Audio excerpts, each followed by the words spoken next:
Good evening, everybody, and welcome to Fire Up Florida. My name is Scott Morganroth, your host, and we have a really good show lined up tonight. So, yes, Fire Up Florida is appropriate, and I can tell you right now, we're going to be talking the Final Four, and 50% of the equation happens to be in Houston, and two of them are represented from in Dade County and Palm Beach County, with a middle one in Broward. We'll get to Nova Southeastern University later in the show. I'm pleased to be joined by my crew tonight. Rick Curdy, welcome to the broadcast. Thanks for having me here, Scott. And Chris Bertle back for his Thursday night, although he's going to be moving around a little bit here on Monday and Thursday, depending what we got coming up soon. Welcome back, Chris. Thanks, Scott. Good to be with you here tonight. And, of course, George Eichhorn. Welcome back, sir. Good to be back, sir. All right. Well, meanwhile, and we have Will Vogel in the chat room. I know he'll definitely keep things going for us as well. But we also have Inside the Pigskin following Fire Up Florida. So we'll take care of business here and then turn it over to Inside the Pigskin, for which I'll be going ahead and hosting that as well. So meanwhile, let's talk about the Final Four head coaches. And we'll mention them by age, alma mater, years as head coach, the career, and the one-loss record. And we'll start off with the Miami Hurricanes. The best part about the whole thing is that one of these guys is going to go ahead and win a championship for the first time. So you're going to have a new winner, and one will be hoisting the trophy. So with that said, Jeremy Larrañaga, 73 years of age, out of Providence. He's actually been 39 years as a head coach. His overall record, 725 and 482. And then you have San Diego, obviously from the Miami Hurricanes, San Diego State. You have Brian Dutcher, 63, alma mater, Minnesota. 6 years as a head coach, 150 and 46, not too bad. And UConn's Dan Hurley, 50 years of age, alma mater, Seton Hall, and 13 years as a head coach, 253 and 160. And then last but not least, the youngest guy in the group here, and of course I mentioned Hurley represents UConn, and FAU's Dusty May, 46 years of age, out of Indiana, 5 years, 101 and 59. So I'll tell you what, I'm going to go around the horn, Rick. Which one of these guys do you think is going to emerge as national champion Monday night? I would love to see FAU. They're a great story. Mays has just come out of nowhere. He's like this hot coach now that everybody wants now. I think it's fantastic. If not, Miami, was he 73 years old? I think he'll be the oldest head coach to win a championship, if I'm not mistaken. So, but I like the FAU. I want FAU to win it. I love the Cinderella team. UConn's won too many. They won a lot already. So let's give it to someone. That FAU's never been to a Final Four, so it'll be great to see them win the championship. Okay, what do you think, Chris? I think it's Jim Larrañaga. We look at a guy that 17 years ago guided George Mason to the Final Four, which is incredible that those words even come out of my mouth. Guided George Mason to the Final Four. Right. And here he is 17 years later, and he's taking the Miami Hurricanes, who have no tradition when it comes to college basketball, until he got there about 10 years ago and started establishing tradition. Right. And now the guy is 2 wins away from winning his first national championship. I think it's a great story. I think what he's gotten out of this group in Miami is incredible. I know UConn is above and beyond the head and shoulders favorite. But if you look at what Miami's done in this tournament, I know, and UConn's won by 22 points a game, a lot of good stuff. But look at the teams that Miami's beaten, Texas and Houston in these last 2 games. Houston, a number 1 seed, and Miami destroyed them. It wasn't even a game. Now, Texas, a different story. They had to come back and gut that victory out, come back from a 13-point deficit at one point. But it shows you what they can do, and they didn't rely on the 3-point shot to get that done. I like Jeremy Larrañaga to win the national championship. All right, George, your call. Well, my heart says Brian Dutcher of San Diego State, because Brian's got a connection with one of my all-time favorite coaches, Steve Fisher. Right. So, and Fisher, of course, coached the University of Michigan Wolverines. Right. Dutcher's he's always been a solid X's and O's guy. I've always liked his approach to the sport of basketball, working with these kids, which is not an easy job, and recruiting and keeping the kids there. San Diego State's always been one of those programs, lurking, not quite as lurking as Gonzaga, who we Right. talked about on a previous show here, and they failed to make it again to the Final Four. But I'm going to go with Brian Dutcher of San Diego State in a real surprise. Part of me wants to say FAU. I'm really pulling hard for them. I really, really am. God, I just don't know why. I feel Connecticut will probably win. I don't know why. It's just a weird feeling. So I guess I'll say Connecticut, and I know all of us are different on this one, but I'm really pulling for FAU. Let's go to the chat room. I know it's starting to get very busy. And, we'll let George comment on what we have here. First, we'll go with Will Vogel. Sure. Thank you. Thanks, Scott. Will Vogel says, like I said, it would be cool to see either Miami or FAU win the D1 national championship because Nova Southeast won the Division II national championship. So both D1 and D2 national championship winner. Yeah, no, I mean, that's true. Well, I mean, obviously you've got, and that's a lot of what we're going to be talking about on the broadcast, but we'll want to make sure we got that out there. So with that said, Scott, quick question for you. You Sure. said you don't know why you're taking UConn to complete this and win the championship. Could it have something to do with the 22 points per game they're beating their opponents by, or the 30 plus points that they destroyed Gonzaga by? Could that have anything to do with it? I hate when people like you read my mind, but you did. It's been there, done that. They've done it before. I think that's what it is. Pearl, you're killing me. My goodness. One thing that's interesting, I got to They throw killed this nugget out here. Gonzaga. The last 4 championships that UConn has won, which I think is all of them, Calhoun has 3, Kevin Ollie Right. won that one in his first year. They all took place in the Lone Star State. I don't have to tell you guys where the Final Four is. Yeah, I've looked at that stat, and that probably factored into my equation too, but I don't really want to admit it because I got a smart enough crew that will do it for me. All right. Yeah, that. All right, Pirtle. I've been on these shows a few times, and the guy's pretending like he's a mind reader, like at Gilligan's Island many years ago, where we had those leaves. Everybody was taking those pills. Anybody out here remember Gilligan's Island? Anybody in the chat room even remember this show? Yes. Marianne. Yeah, I don't know. Ginger Anybody and remember that? Marianne. All right, let's go. I'm having so much fun. So what I'm going to do now is we're going to go to the college hoops title odds, and then I'm going right to the chat room. I'm going to put every single chat up there. Okay. Odds are in Pirtle. You've done it to me again. Okay. Yeah. Winning their 3 titles in Texas could be a 4th. So, all right. So with that said, Mr. Pirtle, Connecticut is minus 125 on this whole thing. San Diego State plus 375, Miami plus 475, and FAU plus 625, which probably validates a little bit, Chris, about what you're really, really, really indeed saying. Okay. What can I say? Anybody, what do you think about those odds, Rick?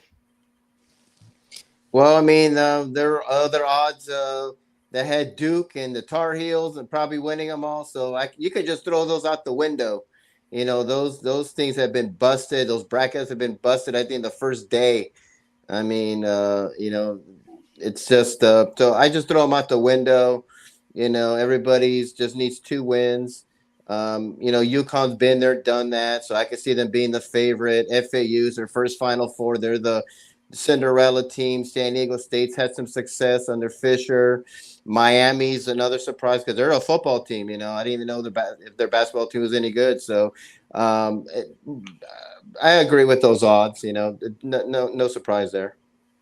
All right, Chris, what do you think? And then after you and George comment, I'm going straight to the chat room. That way my people in the chat keep chatting and we keep answering. All right, Chris, talk about the odds. Accurate, not accurate? I'd say it's accurate. I'd say money's actually coming in on UConn, and what a surprise. They're actually down to minus 145 on the last one that I saw. But I want to throw this out. I thought it was interesting. Going into the Sweet 16, Miami was at plus 5,000 to win it all. That got reduced after they beat Houston to plus 1,300 going into the Elite 8. And now they're down. And I said this the whole time. I said at plus 5,000, that's great value on Miami. I mean, why not throw 25 or 50 bucks on that? When it got down to plus 1,300 going into the Elite 8, I said, that's still great value. And guess what I'm going to say today? At plus 475 or 500, that's still great value on the Miami Hurricanes. I think if they beat UConn, they're going to win the title game. I think the odds are accurate, though, to answer your question, Scott. Yeah, you know what? I'm going to follow you on that one in a moment. George, what do you think about the odds before I go to the chat room? I'm with the odds makers on this one, guys. I really do think, UConn's got the name, the experience. They've been there before, although a lot of the kids obviously haven't been there before on the team, the players. But I think that's basically the reason why they've got such great odds. FAU, of course, is going to have the longest odds, and then the other two fall in the middle there, Miami and San Diego State. So I don't object to the odds at all. I think they lined it up pretty much the way I expected it to be. Well, you got to remember the way they scheduled the games. The FAU game against San Diego State, 6:09 p.m. And then the other one, I believe, is at 8:49. So obviously, when it comes to scheduling, they expect the Connecticut-Miami game. And I agree with you. The winner of the Miami-Connecticut game is going to win the national championship. No disrespect to FAU. But I'll never forget what Dusty May said over at the press conference on, I think it was Wednesday. He said, I'll be glad when Tuesday's over with, which leads me to my next thing, okay? A great segue to this. But before I do that, I'm going to go to the chat room, okay? Obviously, Will Vogel's high on the state of Florida. We'll just move through his comments. So he said, well, all right, you know what? We're going to ride Will a little bit. So I've got UConn. They played really good in the Big East. No doubt about that. Okay, so let's keep going with Will. All right. Then we have Tina Lewis says, go blue. I guess does that mean she's going? My Brian Dutcher comment, maybe. Steve Fisher. Probably. Oh, okay. There you go. And then we got UConn has the experience according to Will Vogel. The odds aren't wrong for those four, but it's March Madness. Anything happens. All right. Well, we're caught up with all your comments, even though I didn't post them. I read them. So voice or no voice, I think the only thing I can say is the winner of the UConn Miami game is going to win it all. I'd like to see FAU, but again, I'll allude to what Dusty May said, I'll be glad when Tuesday's over with, okay, when Tuesday's here. With that said, my question now, will Dusty May move on to another program? FAU Arena only holds 2,900 fans. The Owls should play in a bigger arena. And I think if you're going to bring the Blue Bloods, the only logical place is the Florida Live Arena, which is where the Panthers play. So, you know what, Chris, and I'm going to talk to Mike Jarvis about this, but we'll lead off with you. Let's face it, a 2,900 or 3,000 seat gym doesn't cut it how they're here. Dusty May should have a statue out no matter what happens, because this is about the most improbable thing on the planet, knowing that gym was destroyed by Hurricane, I think it was Wilma, like 5 years ago, if I remember right. And you know what? They had to they needed assistance from FEMA as well as insurance money just to get it in better shape. But the main question here is, Chris, will Dusty May move on to another program after this runs over? Well, it's not all about arena size. I don't think it really matters the size of the arena. It matters the size of the paycheck. And right. When some bigger schools come calling with multi-million-dollar deals, we just saw the new coach at Texas, the interim coach, now become the head coach. He's getting a deal that pays him $3.5 million per year. So I think a lot of it's got to do with finances, and who could blame somebody for taking a job that's going to pay you, 10 times more. So chances are Dusty May does move on. That's just the harsh reality in this business. You succeed and you move on to bigger and better things. That's just usually the way it works. I would love to see it. I really think we got a good chance of seeing it. A Miami versus FAU final game. I can't recall in all my years of watching college basketball where the final game pitted two teams from the same state. And so that would be cool to watch. But to answer your question, Dusty May moves on. Well, not only the same state, what about the Tri-County area, South Florida? Forget the same state. I mean, these two campuses are located inside of an hour and 15 minutes away. It's not like you're talking Boca Raton all the way to, Gainesville. We're talking about Miami to Boca Raton. And yeah, well, we know that the Will Farley Dickinson coach, I think Tobin, I'm trying to remember his name, coach got the new job at, I believe it was Iona, right? So, yep. All right. So, George, what do you think? Well, Dusty, he took it about 20 minutes after they lost the game. Yeah, right, 20 minutes. That didn't take long at all. So you knew that had to be in the works. Yeah, Dusty May, I hope he stays for a little bit longer.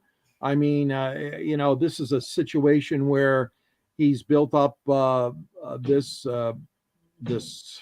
great thing, here at the campus, And Scott, you've covered much of their football games over the years. I know you have. And to see their basketball team rise like it has is just an unbelievable story. But again, money talks, big programs talk.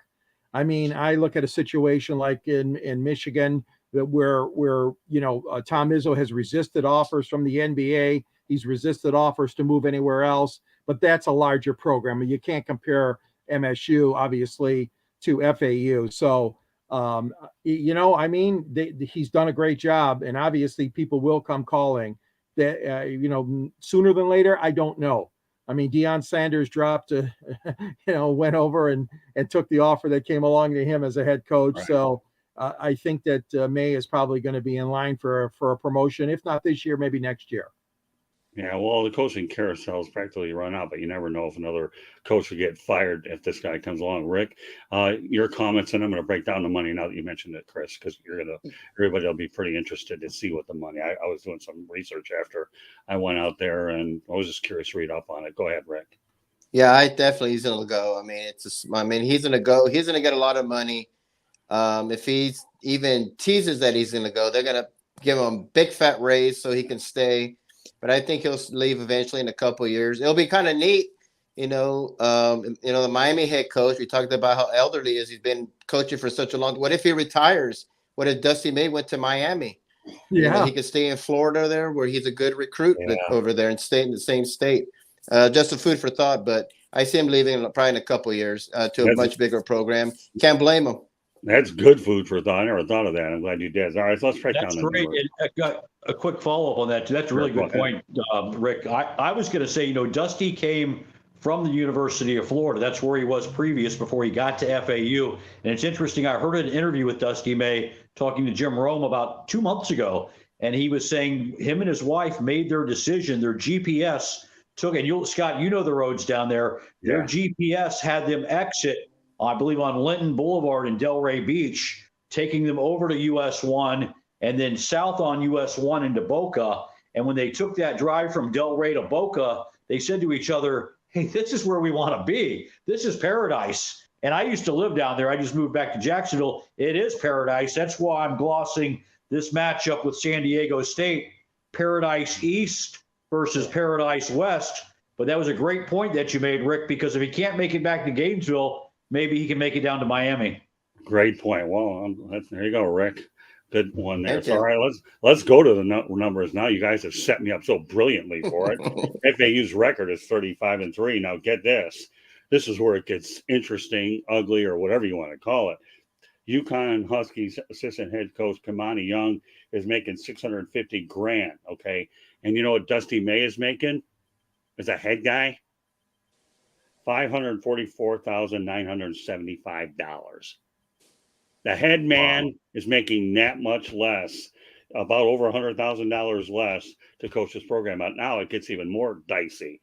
FAU's basketball recruiting budget is $65,893. San Diego State is $135,203.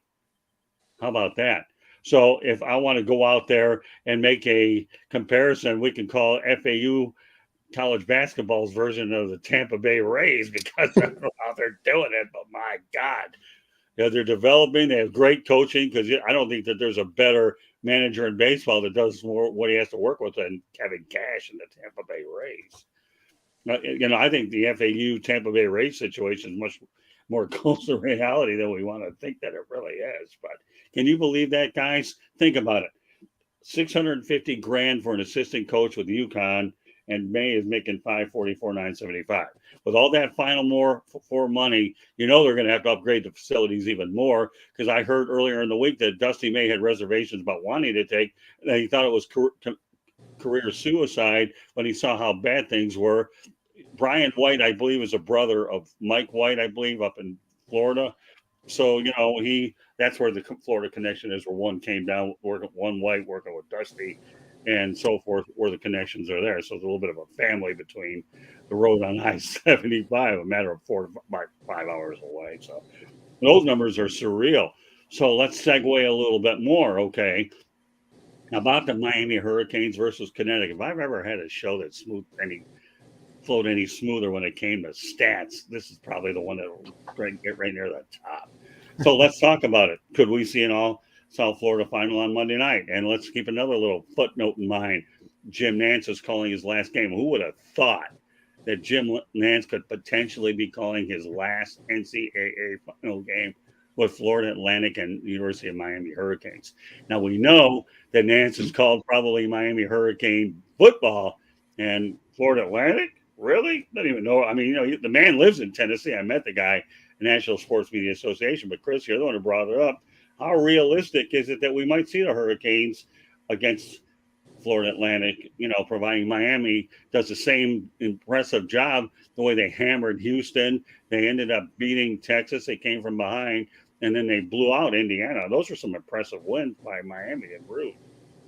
Yeah, very impressive. And let's say the same could be said for FAU. You know, in my world, these two teams are going to play each other next Monday night for the championship.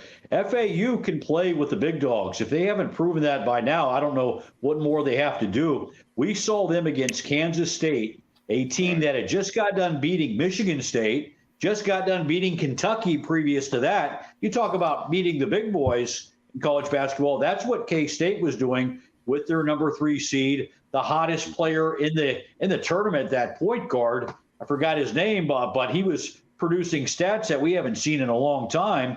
A very hot Kansas State team with a 7-point lead.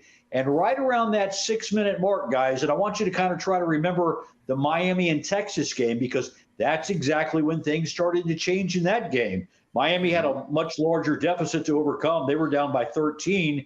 FAU was down by 7, but the bottom line is right around that 6-minute mark in both games, things started to change, and they started to change in favor of the South Florida teams. So my point is FAU can hang with the big dogs. Luckily for them, it's not a huge dog they've got to contend with in San Diego State, but I think FAU wins the matchup of Paradise East versus Paradise West. I think Miami finds a way to get it done against UConn, and I really think we will have an all South Florida championship game Monday night. Yeah, that's pretty surreal. In a moment, though, what I want to do is go over some information about us. I should say you can also find our show at www.southfloridatribune.com and follow me on Twitter at Tribune South. So I should point out that the audio version of Fire Up Florida can be heard on iHeartRadio, Apple, Spotify, Google, or wherever you get your podcast. Why am I going slow? Because everybody accuses me of talking too fast. This time, nobody will be able to do that because I'm trying to be slower.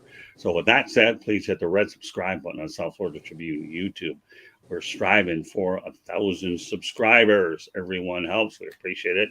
Please also comment, like, and share the broadcast. Want to be a guest? No problems. Send topic ideas to South Florida Tribune at gmail.com. And we'll pair you up with the right show that we can. If you want to advertise, call 954-304-4941.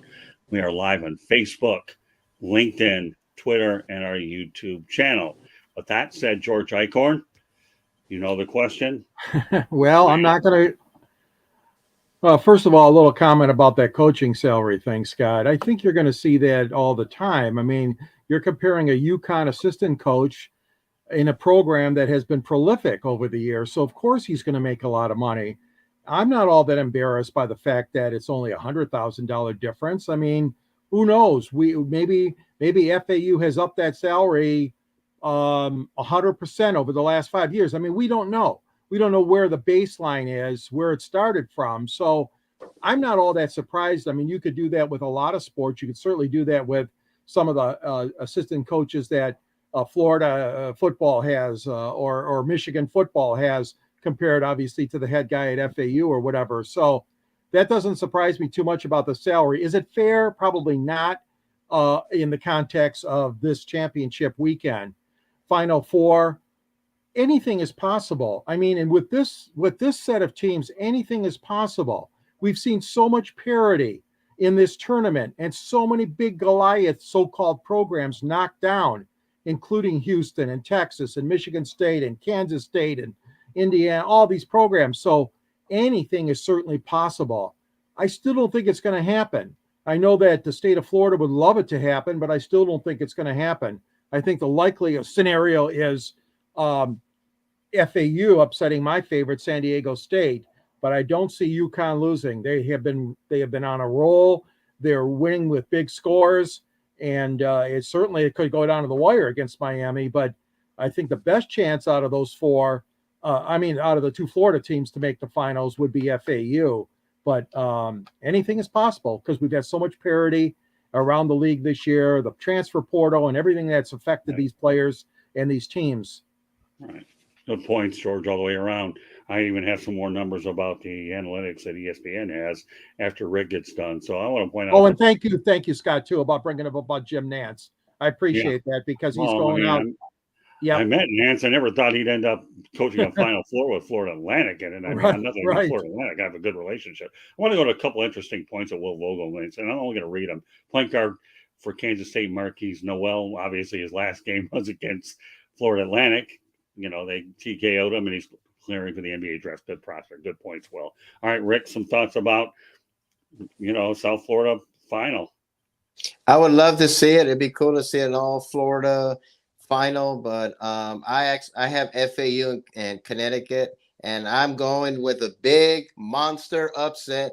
FAU over Connecticut. I love it. Just like NC State when they shocked the world with Jim Valvano. Why not? I love to see it. We've seen upsets before. I saw Buster Douglas knock out a dominant Mike Tyson. I love upsets. I love Cinderella stories. I am riding with FAU. I like FAU. I was happy when they got Tom Herman. I was excited, so I was like, "Hey, I like FAU," and they made it to the Final Four. Who knew that? And so why not? They are poised.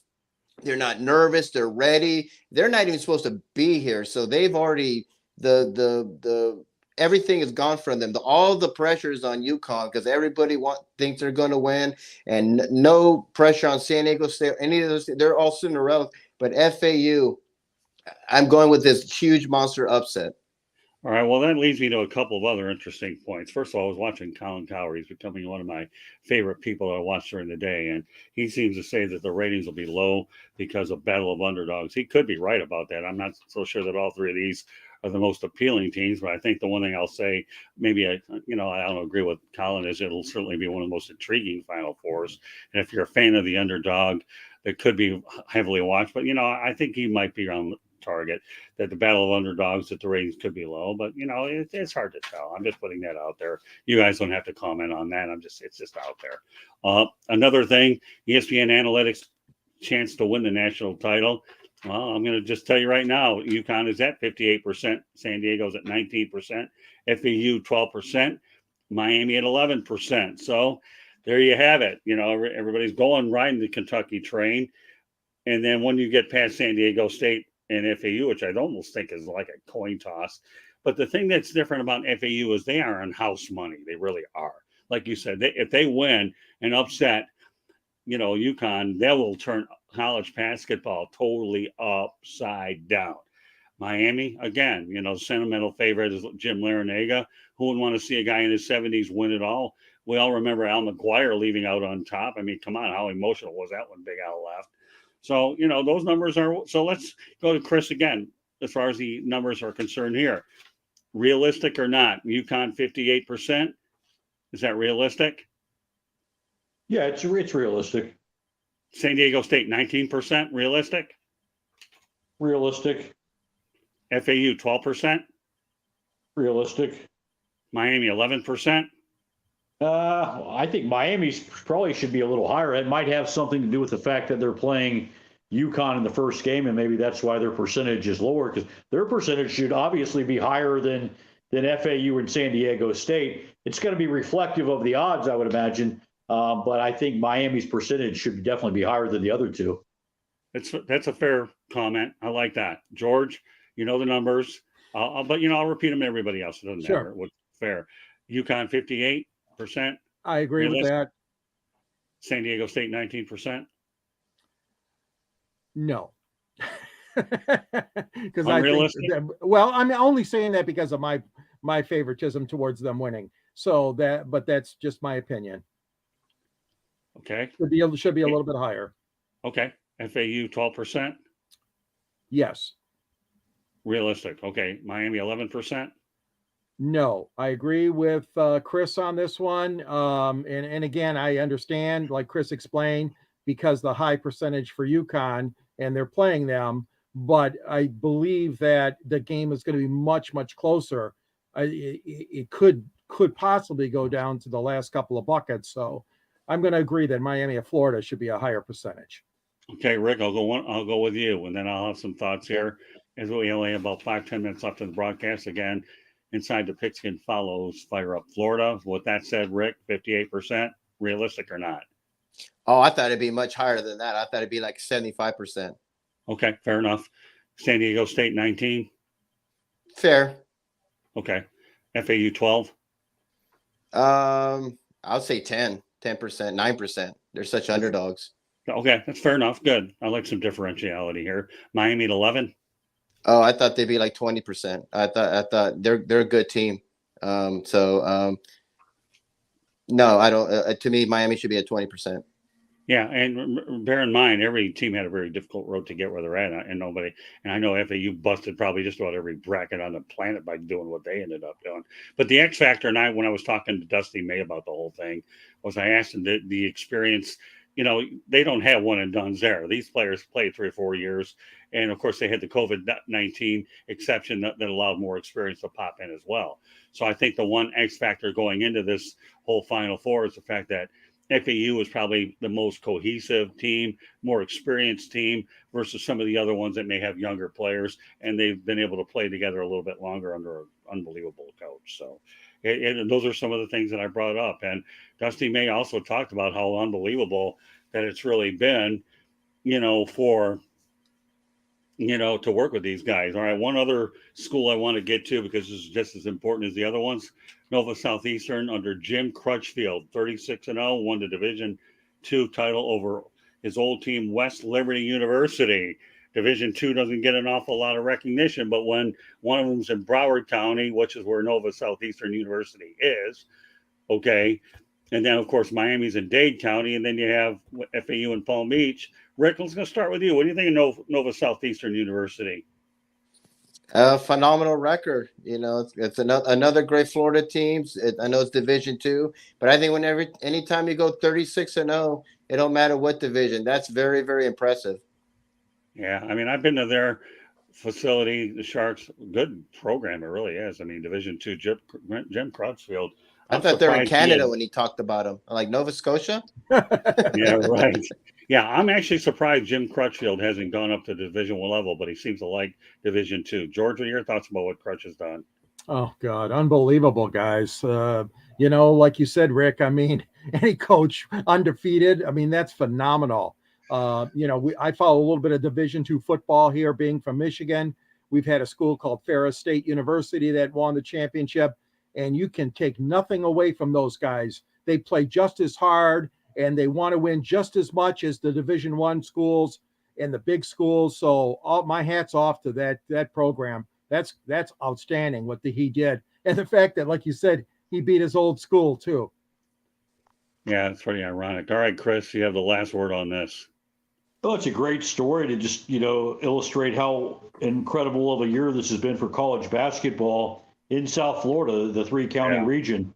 Who would have thought a state that has produced 11 of the last 42 national championships in college football would become such a hotbed for basketball, but things can change and they can change quickly.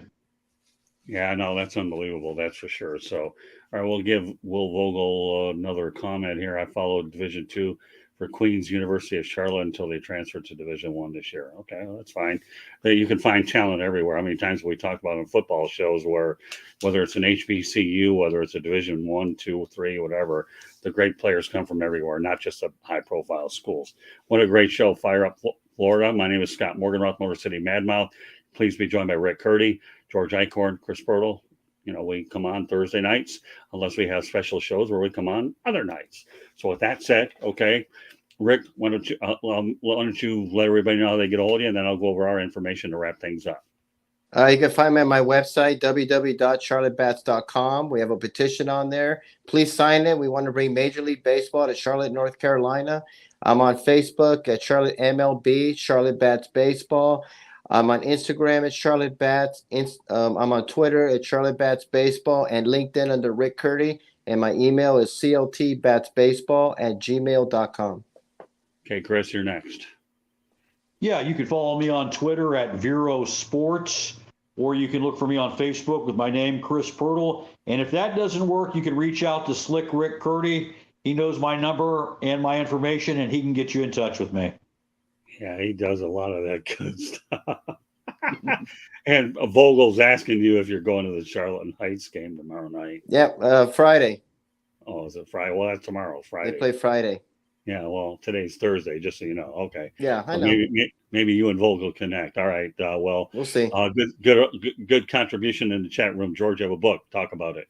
I do. Detroit Sports Broadcasters on the Air. It's a book that came out several years back. We got all the chronicling of history of sports broadcasting in Detroit with great names like Ernie Harwell and Bud Lynch and Van Patrick and Ray Lane and so many others. Scott Morganroth, my host, is in the book as he interviews two great players, Jimmy Connors and Muhammad Ali. And the book's available. There's a link on the South Florida Tribune website. You can follow me under the Motor City Tribune banner as a contributor. I also write for a paper in Detroit called the Detroit Downtown Monitor. You can reach me at gicorn@yahoo.com. And also you can reach me at SandGSports99 on Twitter. And I'm part of many great shows on this South Florida Tribune platform. All right. The audio version of Fire Up Florida can be heard on iHeartRadio, Apple, Spotify, Google, wherever you get your podcast. So please hit the red subscribe button on YouTube, South Florida Tribune. As I mentioned before, I'll say it again. We're striving for 1,000 subscribers. Please also comment, like, and share the broadcast. Want to be a guest? No problem. Please send topic ideas to southfloridatribune@gmail.com. And we'll pair you up at the right show. If you want to advertise, no problem. Call 954-304-4941. We are live on Facebook, LinkedIn, Twitter, and YouTube. Great show. Our website is www.southfloridatribune.com. You can find me on Twitter at Tribune South. I can also be reached on LinkedIn as well, so feel free to reach out to me there.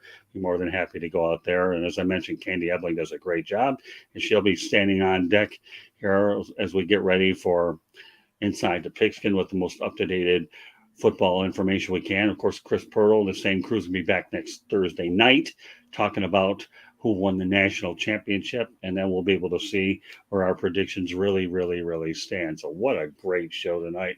We were supposed to have Smoking Jeremy be tonight, but unfortunately he was under the weather. But, you know, Jeremy Ballreich is a very big part of what we do.